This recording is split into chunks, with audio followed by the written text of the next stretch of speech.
All right, there's a patio right here, and beautiful oak tree, lower patio with the fire pit right next to the house. Beautiful property. Look at all that open space they had. Looking at what a view, just gorgeous. There's the setting sun, so that's west. We're looking at this tree here, the oak. You might notice that white eye right there. That was a deadwood, and I left that little sprout growing right there because I thought it'd be better to let the tree make up its own mind if it wants to keep that branch alive, or if it dies it off, we can always cut the branch off later. And there's another one right over here. Another one, it's very hard to see this one because there's no white eye on there. It's that one right there. That was a much bigger cut. Again, all dead. I left a little bit of a stub up there, but there's clearly a lot of live sprouts growing down that trunk there, down on that stem. So why did I do that? Well, I'm going to let the tree make up its own mind. Now, we may have a situation where the client says, Dan, we're sitting here eating dinner. I keep looking up. I hate the look of that thing. And we can cut it down at that case. But I'm going to explain to her that's better for the tree. Let the tree make up its mind. One of the things, I'm trying to allow those branches to grow into new branches. Maybe they could eventually, stabilize and become nice new limbs to fill this area in here. One of the things I did to support that possibility is to take some more branches out above it and tip some branches off above it. Cut some of these lower droopers off, so now we're going to get all this morning sun, and they'll get enough sun to hopefully keep themselves alive, make it worth keeping themselves alive. So that's my theory right there. Again, we can always make the cut later, but we're giving the tree time to decide whether it likes to have that branch alive or not. And we're giving it some sun to hopefully keep that branch alive. Now let's take a look at this other situation here. I didn't make these cuts. Someone else made these cuts. I don't think I would have left these big cuts like this right on the main stem like that. But let's look what happened. We have a few sprouts growing here, and pretty good callus growth from what I could see. Can you see that? Pretty good ring of callus growth around that cut. But is that a proper cut? Would you call that a proper cut? Is that a target cut? Because to me, if that was a target cut, there wouldn't be enough room for that to put a new sprout atop there. I think he's a little bit out from where the target typically would be recommended, but I think it's a good cut. I think the tree's better off leaving that, even that little bit of stub there, to let it put some new growth on right around that wound. It's going to strengthen it. As that wood at the base of those sprouts grows, it's going to get thicker and fuller and hard and strong and merge with the rest of that trunk and just create more strength to that area as the decay starts moving through there, which is going to happen over the years. We're talking 10, 15, 20 years. These branches are going to get bigger, and they're going to strengthen this weak area here, which has to also contend with the fact that there's a big cut here, many years old, and then another cut here, which is a few years old, maybe 10 years old on that one. And what do you think? These three pieces of decay could all grow together and then destabilize the whole tree, and it's leaning out towards the house. Someone's going to have to cut this tree down. So I think they're much better off leaving the sprouts on that tree. And I like that technique. Again, more sprouts growing up at the base of these, on the base of these branches. I would never cut those sprouts. Why would I cut them off?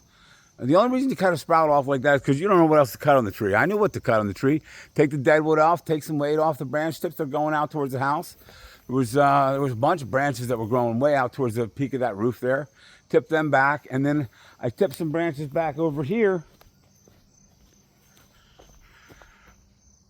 to create some space. And then I while the bucket truck was here, she said, do whatever you think's best. And so I made just a few little cuts, small cuts, not a lot, didn't take much to tip this locust back over here. Now we got a little open sky between the locust and the oak, and the grass will grow better. So it won't be like oppressive. You have some space between the two canopies. So that was quick and easy and a very effective technique. Now, let's look at this locust tree. A lot of sprouts on the base of this tree. Look at them. So I'm asking myself, when I see those sprouts, I ask myself, why? Why did the tree put those sprouts out? I want to know the answer to that question because that's a little unusual. It's a honey locust, and they will tend to do that. I see some imperfections in the bark here, some weird looking bark, some like stubby looking, chunky looking, whatever's going on there and there. So maybe there's some old wounds or something going on here that the tree is trying to beef itself up around. We see on the back side here, there's a chain. Probably they were used to hang a hammock here, possibly. But the real reason I think these sprouts grew on this locust tree is because that is a huge old ash stump right there. This was a monster tree. I cut it myself like 2 years ago. And that's southern exposure right there. So you got all this open sky here that wasn't there before. So what is a tree? A tree is a solar collector. So what's it want to do? It wants to collect, make sugar out of that sunlight. It wants to photosynthesize. And now you've got a fresh exposure. When that ash tree went down, and the limbs were all over the place here. So this was clearly a shaded area. Now we got fresh light here. The tree says, you know what? I'm going to put some new branches out to harvest this sunlight. That's my job. It's going to make my life easier. It's going to make me stronger, healthier. And why not? I'm going to also shade my trunk and possibly strengthen up my trunk here from all this new wood developing. But really, I think the real answer is solar exposure. Because if we go over here on the north side of the tree, what do we see? Very few sprouts here. Almost none. And so clearly the tree is putting those sprouts on to harvest some sunlight, which is its job. And I like the mulch beds here because that allows some room for these lower branches to grow without having to have the guy bang his head into them when he's cutting the grass. He can be all the way out here and get a little clearance. And we don't have to leave these ones low like this. We could prune them back. You could thin them out, elevate them a little bit. Maybe try to pick 3 or 4 or 5 limbs if you want and try to let them grow into new branches. But for now, I try to hold on to as much as possible. And another situation, so we got a second honey locust here. Again, look at those sprouts. They look a few years old. They could be as little as 2 years old or 3 years old. I think that ash was dead, so that makes sense. Okay, the ash was dead when I cut it down. So I don't know how long the ash tree was dead, but when the ash died, all of a sudden, now you've got the light exposure. So if these are 5 years old, all these sprouts in this honey locust, that makes sense that ash tree would have died 5 years ago, even though I only cut it down 2 years ago. And again, let's go on the back side of this tree and look. No sprouts on the back side. So this tree's putting out these sprouts because it wants to harvest some sunlight. Again, the mulch bed allows that to be not too much of an issue. I think they don't look bad. It doesn't bother me any. The customer says something about it, well, then you explain to them. The tree's got them there for a reason, Mrs. Smith, and I think you should leave them if you care about what's good for the tree. If you really can't stand the look of them, I can thin them or remove them. It's up to you. Give them the option, but educate them.